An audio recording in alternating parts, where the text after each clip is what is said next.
Episode 1. The Frame That Shouldn't Exist. Have you ever stared at a screen so long that you started to doubt your own eyes? That's what I told myself that night.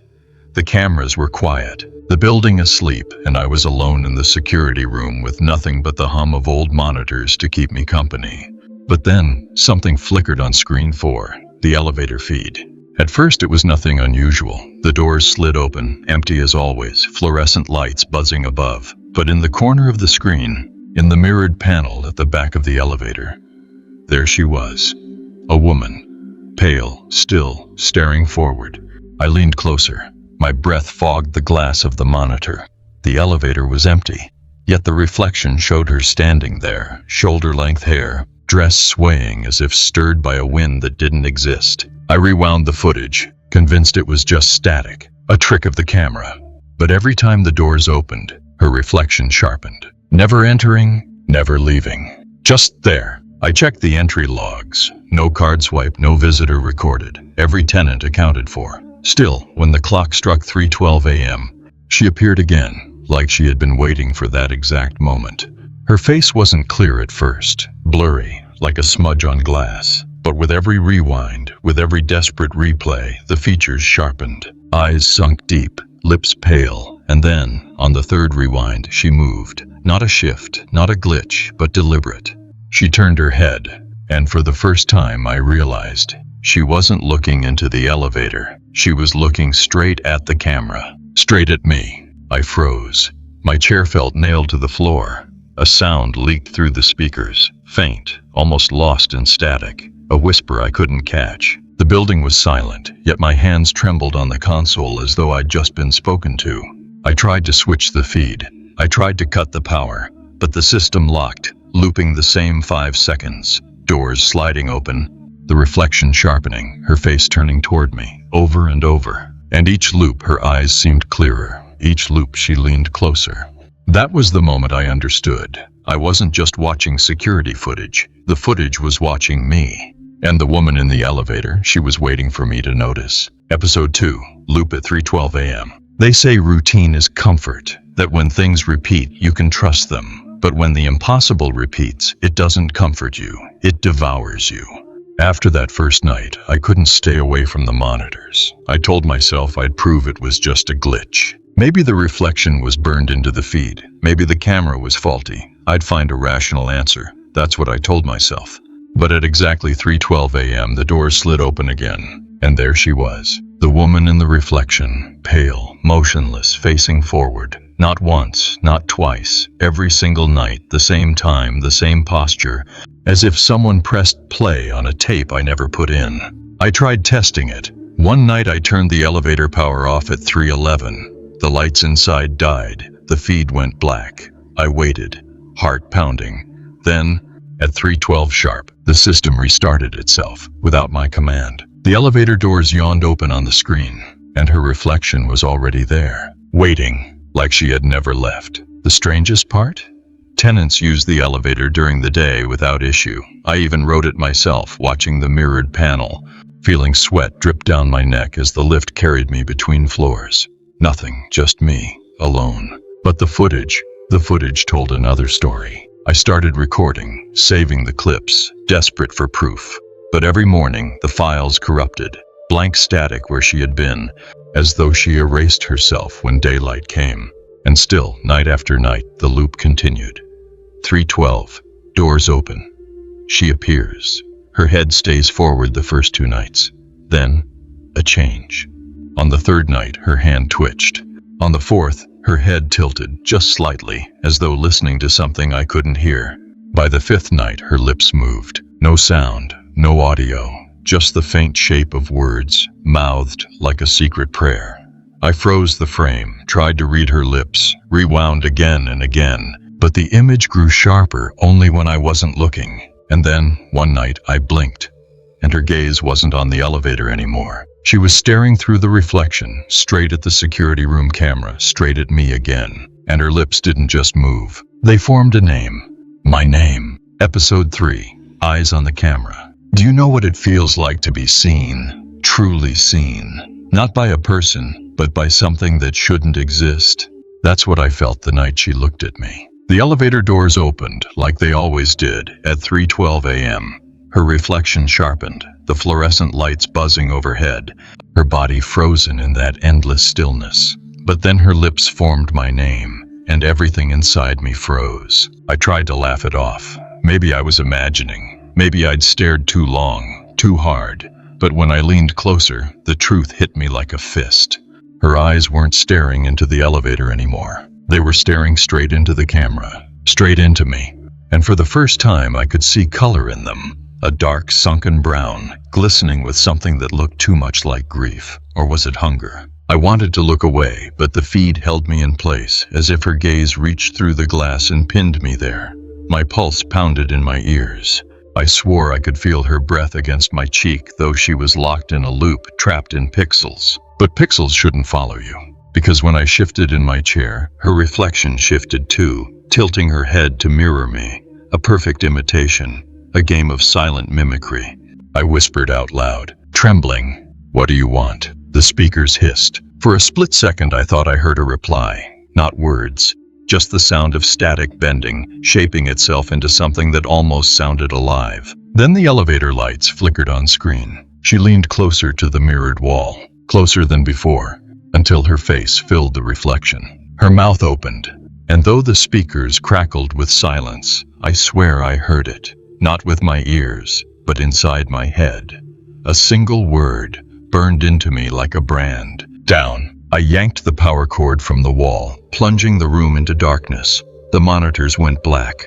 Relief washed over me, until I noticed it. Even in the dead screens, the faint glow of her eyes still lingered, watching, waiting.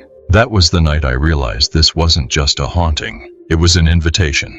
Episode 4, The Passenger Who Wasn't There. It's one thing to question your own sanity. It's another when someone else sees what you've seen. Until then, I thought the ghost was mine alone, my private nightmare, stitched into those flickering screens. But on the 7th night, a tenant came to me, pale as ash, his hands shaking as he spoke. "I need to file a complaint," he whispered. "There was someone in the elevator with me." I asked him to describe her, though my voice cracked as I did. Long hair, shoulder length, pale skin. Didn't press a button. Just stood there. My stomach dropped. He said he greeted her, but she didn't respond. She didn't move at all. The elevator rose in silence. At floor 11, the doors opened. He stepped out, turned to hold the door, and she was gone. No footsteps, no sound, no record of exit. I checked the footage. My hands trembled so violently I nearly dropped the tape. And there it was. The tenant entered, anxious but real. And behind him, her reflection. She stood close enough to touch him, though the elevator itself appeared empty. I rewound, played again. My eyes burned from staring. In the mirrored panel, she lingered by his shoulder, watching him, though his own reflection never noticed. I told him the footage corrupted. I lied because what could I say? That the building itself had birthed something unnatural? That he wasn't safe inside his own home? But lies don't protect anyone, because that night, when the clock struck 3:12, she returned as always. The same stillness, the same pale face. Only this time, when the elevator doors slid open, there was someone standing beside her in the reflection. The tenant, frozen like she was. I stared, horrified. He hadn't entered the elevator again. I'd seen him leave the building hours earlier, but the footage showed him locked in the loop, shoulder to shoulder with her. And as I watched, his reflection turned its head, not toward the elevator, not toward her, toward me. And together they mouthed the same word in unison. Down. Episode 5, Corrupted Files. By the 5th night, I thought I knew what to expect. The loop, the reflection, the whisper that carved itself into my mind like a knife. But horror doesn't stay still. It grows. I tried to fight back in the only way I could, by recording the footage. I needed proof, something to show the world, something that would make the nightmare feel less like my own private hallucination. I saved every clip, every second of her pale figure in that mirrored wall. But when morning came, the files dissolved. Each recording became static, gray storms of noise with no trace of her, as if she reached through the wires at dawn and erased herself from existence. No timestamp, no audio, nothing, like the night had never happened. I should have stopped then. But obsession is its own kind of haunting. The next night I stayed longer. eyes dry and burning, replaying the live feed, and for the first time, she wasn't where she belonged. The elevator doors opened. Empty. No reflection. No woman. Nothing. I almost felt relief. Almost. Then I switched cameras, and I saw her. On the lobby feed in the glass entrance doors, her reflection stood, half faded, her dress rippling as though she were standing in wind I couldn't feel. On the parking garage cam, her face lingered in a car window, watching, waiting. In the stairwell mirror, her eyes burned like coals. She wasn't confined anymore. Every reflective surface in the building had become her stage. I scrambled, cycling through feeds, praying it was just a glitch, but each new camera carried her image. Sometimes she stood still. Sometimes she leaned closer, her lips moving with that same cursed word. Down. I killed the power again, plunging the monitors into black. But when the system rebooted, she wasn't waiting for 312. She was already there. Every screen, every angle, every shadowed corner of the building lit by her presence. And this time, she wasn't alone. On one monitor, I saw tenants frozen behind her, their faces blank, their bodies locked in the same lifeless stillness. Faces of people I knew. People still living in the building. And in that moment, I understood. The footage wasn't just recording the building anymore. It was predicting it. Episode 6, the elevator that stalled between floors. There's a certain kind of silence that only comes before a scream. I learned that silence on the night the elevator stalled. It was just after midnight when the call came in. A tenant was trapped between the 7th and 8th floors. I pulled up the feed, heart already pounding. And there he was, a man in his 30s, pacing the elevator, pressing the emergency button again and again. The doors stayed shut, the lights above flickered, and then the reflection changed. At first it was only his, nervous, sweating, muttering under his breath. But then, like ink spilling into water, another shape bled into the mirrored panel. Her, the woman. She stood in the reflection behind him, motionless, her face half-shadowed. He didn't notice at first, not until the lights cut out for a single second, and when they came back, she was closer. That's when he screamed. He pressed himself against the doors, pounding until his fists bled, his voice cracking as he shouted, "There's someone in here with me. Please, get me out." But I knew the truth. The elevator was empty. The live feed showed only him. Yet in the mirrored wall, she was right there, her lips brushing his ear, her eyes locked on the camera. I tried to override the system, to force the doors open, but the panel froze. The buttons were dead. The feed jittered, replaying the same 3 seconds on loop. His terror, her stillness. His terror, her stillness. And then the screaming stopped.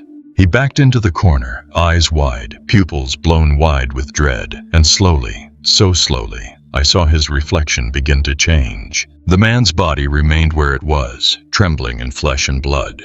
But his mirrored self shifted, his face melting into the same blank expression as hers. And when his reflection turned its head toward the camera, he mouthed the word with her. Down. The elevator jolted violently. Sparks rained from the ceiling. The screen went black. I tore through the stairwell, racing to the 7th floor, shouting his name. But when the maintenance team pried those doors open, the elevator was empty. No man, no woman, no body.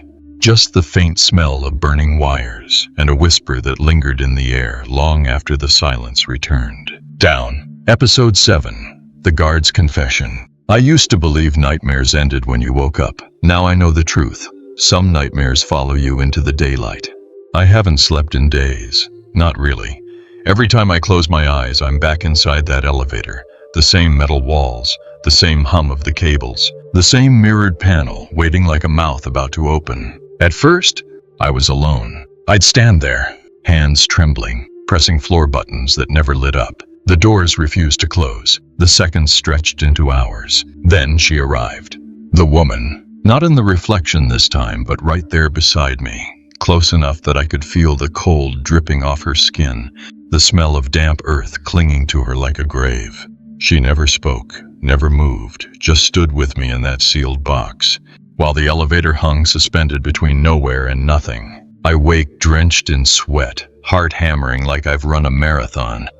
But it doesn't end when I open my eyes, because the room is never empty anymore. I swear I hear the elevator cables groaning in the silence of my apartment. The faint chime of doors sliding open when I know no one else is there. And sometimes in the dead glow of my TV screen, I see her reflection, watching, waiting, like she's found her way into every surface that can hold an image. I've stopped telling people. Who would believe me? They'd say it's stress, paranoia, guilt. But guilt of what? I've done nothing, except watch. Still, when I replay the security feed, I see myself now. That's the part I can't explain. My body slumped in the chair, eyes red, lips moving in silence. And in the mirrored panel of the elevator, I'm there too, standing next to her. The footage is rewriting me. Last night, I tried something desperate. I spoke to her, alone in the security room. I leaned close to the mic and whispered, "What do you want from me?" For the first time, the speakers answered back, not with words, with laughter. Soft, hollow, echoing up from the depths of the elevator shaft, vibrating through the walls. And then came a voice, not hers, mine. It was my own voice, whispering back through the static. Go down. Episode 8, The Tenant Who Went Missing. Some stories end with the body. This one didn't. That's what made it worse. It was a little after 2 in the morning when the feed caught him.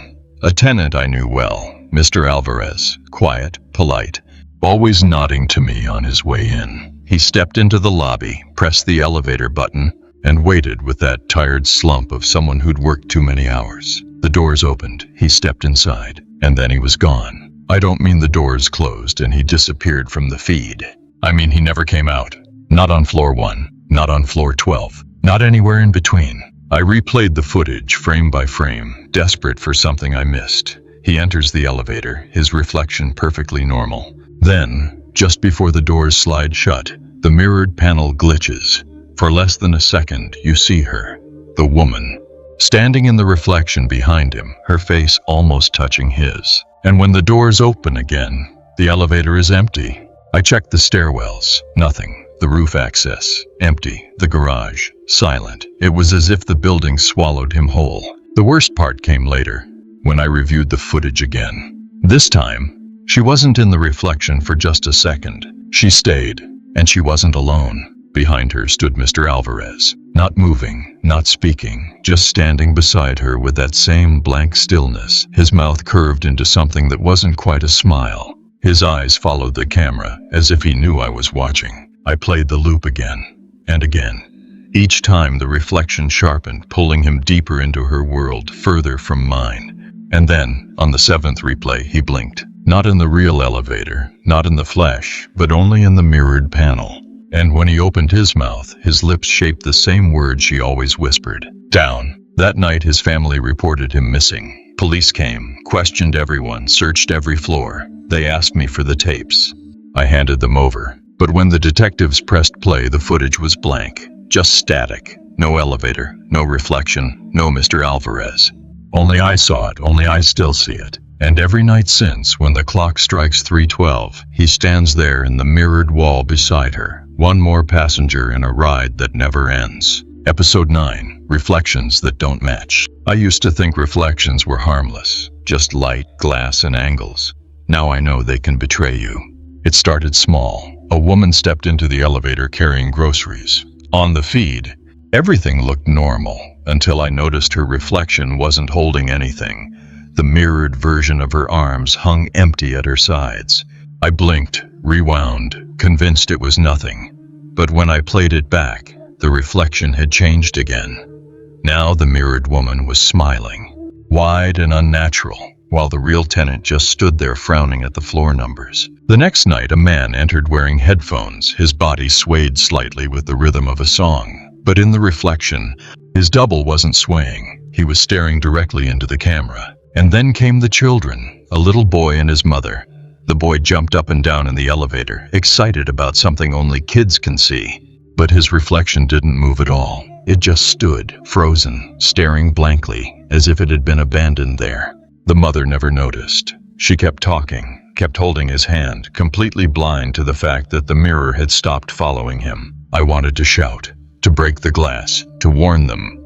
But I was chained to that chair in the security room, forced to watch as the reflections grew bolder. One night, the feed showed an old man leaning on his cane. His reflection, however, dropped the cane and stood tall, straight-backed, eyes alive with a youth the real man had lost decades ago. And then it smiled at me. That was the moment I realized these weren't mistakes. They weren't glitches. They were rehearsals. The mirrored doubles weren't imitating anymore. They were practicing something. I don't know what. But as the elevator doors closed on that old man, I swear I heard a sound come through the speakers. Not the hum of machinery, not the buzz of static. A soft, synchronized whisper from every reflection at once. Down. And when the doors opened again, the elevator was empty. The cane remained, but the man was gone. Episode 10. The Maintenance Report. You'd think a haunting belongs to priests or psychics, but sometimes the scariest thing you can hear comes from a man with a clipboard. After the disappearances, after the reflections began breaking their own rules, the building's owners finally called maintenance. A crew of 3 came, tools in hand, tired eyes half rolling at the thought of another broken motor. I sat with them as they combed through the blueprints. They argued about wiring, schematics, voltage. I understood none of it. But then one of them froze, eyes narrowing at the page. "This elevator," he muttered. "This isn't right." The others leaned in. Their voices dropped to a whisper. One finally looked at me and said, "According to these blueprints, this building never had an elevator here." I laughed at first, desperate for it to be a joke. But he slid the plans across the table, page after page, dated and stamped, showed a stairwell in the exact place the elevator now stood. No permits, no installation record, no model number, nothing. I felt my stomach twist. "But it's here," I said. "I ride it every day." They didn't answer. One of them insisted on inspecting the shaft. He pried the doors open, flashlight trembling in his hand. I leaned over his shoulder, staring into the darkness. It didn't look like a shaft at all. The light fell only a few feet before dissolving into a blackness that swallowed everything whole. No cables, no rails, no machinery, just a vertical void. And then, from deep below, something shifted. A groan, like stone grinding against stone, carried up the hollow space. The crew jumped back, slamming the doors shut. "Not possible," one muttered, shaking his head. "Not possible." The report they filed later was useless, system operational, no visible faults. But I saw the truth in their pale faces. They were too scared to put it on paper. That night, when I returned to the monitors, the elevator doors opened at 3:12 as always, but the reflection had changed. She wasn't alone anymore. Behind her stood the 3 men from maintenance, their eyes blank, their clipboards dangling from lifeless hands. And when their mouths moved with hers, I understood the truth. The elevator wasn't a machine at all. It was a door, and it was waiting for me to step inside. Episode 11. Voices in the Static. I used to hate silence. Now I beg for it, because when the silence breaks, it's worse than anything I could imagine. It started as faint crackles in the speakers. I thought it was interference, dust in the wires, feedback from old equipment. But then the noise sharpened, forming patterns too deliberate to ignore. Whispers. I pressed my ear closer to the console. The sound hissed like air escaping a coffin.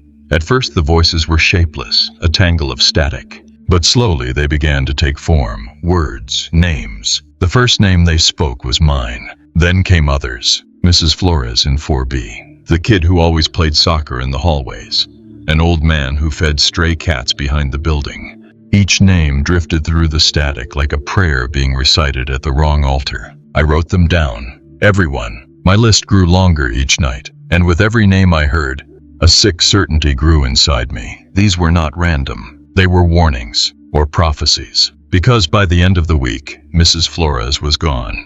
The boy never came home from school. The old man's cats waited at the door, mewing for a hand that would never feed them again. The elevator had claimed them. I tried telling myself it was coincidence, cruel timing, a string of accidents.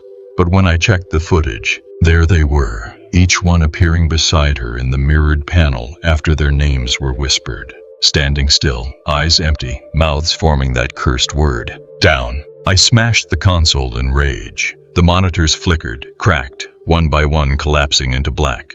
For a moment I thought I had silenced her. But in the broken glass of the largest screen, I saw my own reflection. Not as I was, sweating, panicked, but calm, cold, lips moving with hers. And in the faint static bleeding from the shattered speakers, a new name rose. A name that made my blood freeze. The name of someone who was still alive. The name of someone I loved. Episode 12. The disappearing guard. I thought I could stay hidden behind the screens, that I was only the witness, never the participant. But the footage had other plans. It happened without warning. One moment I was slumped in my chair staring at the dead glow of the monitors. The next, I saw myself, on camera. Not in the lobby, not in the stairwell, in the elevator. At first I thought it was a recording, some old tape mistakenly playing back. But the timestamp was live, and the man standing in that mirrored panel was me. Same uniform, same tired eyes, only different. The reflection wasn't broken or blurred, it was sharper than I'd ever seen. My mirrored self stood tall, expression blank, while the real me sat frozen in the security room. His lips moved slowly, deliberately, as if reciting a vow, and then she appeared beside him. The woman, pale, unblinking, she reached out, her hand brushing against my reflected arm, and he, my double, didn't flinch. He welcomed it. I scrambled for the door, desperate to run. But when I glanced at the monitors again, my double turned his head toward me, not toward the camera, toward me, and he smiled. I smashed the power switch. The screens went black, but the image lingered in the glass shards scattered across the console. My reflection was no longer mine. It was his, calm, still, lips moving in silence. When I finally found the courage to leave the room, the hallways felt wrong. Every surface, every window, every picture frame, every polished floor showed me standing beside her, even when I wasn't. The next day, a tenant asked the question I'd been dreading. "Weren't you the one in the elevator with that woman last night?" My throat closed. I wanted to scream that it wasn't me, that I was here in the control room the whole time. But the words never left my mouth, because deep down I wasn't sure anymore. Each night the line blurs further. Am I the guard, watching the tapes, or the man in the elevator waiting for the doors to close? And tonight, as the clock ticks closer to 3:12, the static whispers one name again and again. Not a tenant, not a stranger. Mine. Episode 13. The Final Descent. The building only has 12 floors. I've walked them all, counted the doors, memorized the tenants. 12. No more, no less. So why did the elevator stop at 13? It happened last night. The feed flickered at exactly 3:12, the way it always does. But something was different. The panel above the elevator doors, where the glowing red numbers marked the floors, kept climbing past 12, 13, 14, 15, numbers that didn't exist. My heart stuttered as I watched the camera. The doors opened onto a hallway I had never seen before. Narrow, endless, walls dripping with moisture like the inside of a cave. The lights overhead buzzed and flickered, casting shadows that didn't belong to anything living. And there she was, the woman, not in the reflection, not waiting in glass. She stood in that impossible hallway, just beyond the doors. Her pale hand reached out, curling toward the camera as though inviting me inside. The elevator didn't move, it waited. I leaned so close to the screen I could feel the static on my skin. My own reflection stared back at me in the monitor's dark edges, and for the first time, I saw him move without me. He stepped forward, into the elevator. I pulled away, gasping. But when I turned toward the wall of black screens, I saw it everywhere. Every monitor showed the same image, me, stepping out onto floor 13. And the woman was smiling. The static roared, drowning out my thoughts. Beneath it, I swore I heard hundreds of voices chanting from somewhere deep below. The names, the missing, all whispering in unison. Down, down, down. I tried to shut off the system, but the controls were dead. The elevator kept descending, past floor after floor that should not exist. Each number burned brighter, redder, as though the building itself was bleeding. 13, 14, 15. And then the numbers disappeared altogether. The last thing I saw before the feed cut to black was the doors opening onto nothing. An abyss that seemed to breathe, and my reflection, stepping into it. When the screen went dark, I saw my face in the glass, only it wasn't mine anymore. It was his, the guard who had already gone down. And now, I think it's only a matter of time before I follow. Episode 14, The Building That Began to Sink. The elevator was never the prison, the building was, and now, it's sinking. It started with the walls. Paint bubbled and peeled overnight, long streaks of black moisture crawling down like veins. Tenants whispered about cold drafts in their apartments, shadows moving across their ceilings even with the lights on. The stairwells groaned, as if the whole structure were breathing in its sleep. But the worst was the sound. At first it was faint, a hum in the pipes, a distant rumble below the foundation. But soon the entire building shook every night at 3:12, rattling glass, bending metal, as if the earth itself were dragging us down inch by inch. The tenants panicked. Some fled, luggage clattering on the lobby floor. But when they tried to leave, the front doors refused to open. From the outside they looked normal, but from inside, they were nothing but reflections. A pane of glass showing the street, cars, freedom. Yet anyone who touched it felt only cold, unyielding surface. We were trapped. And in the security room, the monitors betrayed the truth. I cycled through the feeds, my chest tightening as I saw every mirror, every window, every polished surface filled with faces. Not just hers, not just mine. Everyone. Every missing tenant, every reflection that had once twitched or smiled out of place, now stood together in the glass, pressed against it like bodies at a window during a storm. Their mouths moved in perfect unison. Down. On the 12th night, the floors began to vanish. The panel above the elevator no longer stopped at 12. It skipped. A tenant pressed 7 and arrived at 6. Another pressed 3 and found themselves in the basement. The building wasn't rising anymore. It was folding into itself, pulling everyone toward a place that had no number. I felt it too. Every hallway I walked ended in mirrors. Every door opened onto stairwells that descended deeper and deeper, though the blueprints swore they ended at ground level. And the voices followed me, growing louder, closer, until I realized something unbearable. They weren't chanting for her. They were chanting for me. Every whisper carried my name, pulling me toward the elevator. And when the doors opened without anyone pressing the button, I knew. The building wasn't sinking. It was dragging us all down with her. Episode 15, The Tape That Survived. Every story leaves something behind. Sometimes it's a memory, sometimes it's a body, and sometimes it's a tape. The building is gone now, collapsed into itself like a throat swallowing air. They'll call it faulty wiring, structural rot, negligence. But I know the truth. It didn't fall. It was taken, dragged down to where the numbers no longer exist. I should have gone with it. Maybe I did. Because when the rescue crews pulled through the rubble, they found nothing. No tenants, no guard, no bodies at all. Just one thing survived. The tape. It was still in the recorder, still humming with static, as if the building wanted it to be found. They brought it to the precinct. The detectives laughed at first, said it was superstition. But when they pressed play, the laughter stopped. The footage flickered to life. The elevator at 3:12 a.m., doors opening onto darkness. And there I was, standing inside, uniform crisp, face blank, waiting like I belonged there all along. Beside me stood the woman, her hand curled gently around my arm. The detectives swore it was an actor, a trick, until the reflection turned. Not toward the elevator, not toward her, toward the camera. And in perfect unison, we spoke the word they all heard, though the speakers hissed with silence. Down. One detective screamed and yanked the cord from the wall. But the image didn't vanish. It lingered in the dead screen.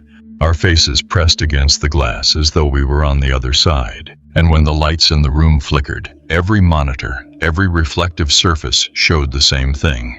Not just me, not just her, all of them. The missing tenants, the vanished children, the maintenance crew, faces without end, crowding closer to the glass, their whispers filling the air. The precinct was evacuated. The tape was locked away. But locks don't stop what isn't bound by walls. Because tonight, as I record this, I can feel it. The weight in the room, the pressure of eyes behind the glass.